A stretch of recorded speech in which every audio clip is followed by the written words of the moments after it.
الله نحن ليش الشيعة ما يتوسلون الله؟ لأن الله شوهوا صورته بهذه جهنم، منتقم ومعذب. التجأوا علما للزهراء ما عدا عذاب، ما عدا انتقام، كلها رحمة. التجأوا إلى الحسين فقط كله رحمة. دائما يتوسلون بالحسين، يتوسلون بالعباس.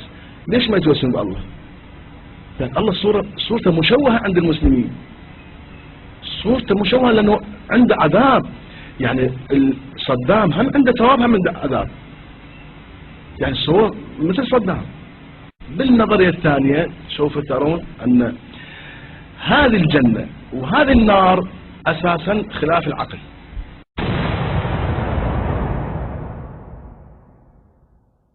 والله أنت تصوروا هذه الجنة الموجودة، يعني أنا أسميها حظيرة أغنام،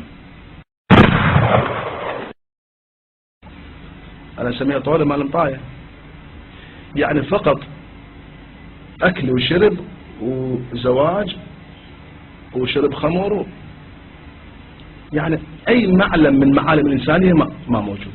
فالإيثار مثلا إبداع، شغل، أمومة. حتى الأم مسكينة هناك ما تقدر تولد، لأن الولادة بها وجع، وأنه الجنة ما بها وجع، بس ناكل ونشرب. شنو؟ لأن هاي فقط غرائز حيوانية.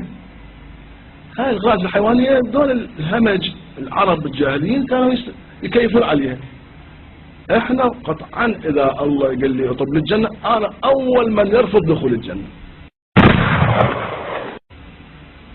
وبل أفضل دخول النار. لماذا؟ لأن بها إحساس إنساني، بها مواساة للمحرومين المعذبين. أنا بالجنة شو أسوي؟ زين يومين سنة سنتين قريبين طبعا لما يشوفون حرير وسندس وكذا، حور عين للنساء ماكو. مسكينة هذه المرأة الزوجة الصالحة تنتظر هذا زوجها، هو عنده 1000 حور عين، عود ايش وقت يوصل سراها؟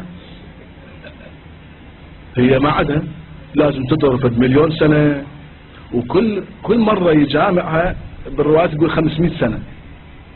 زين 500 سنة هو 1000 وحدة أقل شيء. زين وهاي خطية الزوجة، يعني واقعا لازم النسوان أول ما يعترضون على هيك جنة، ما يصير بس الرجال عنده.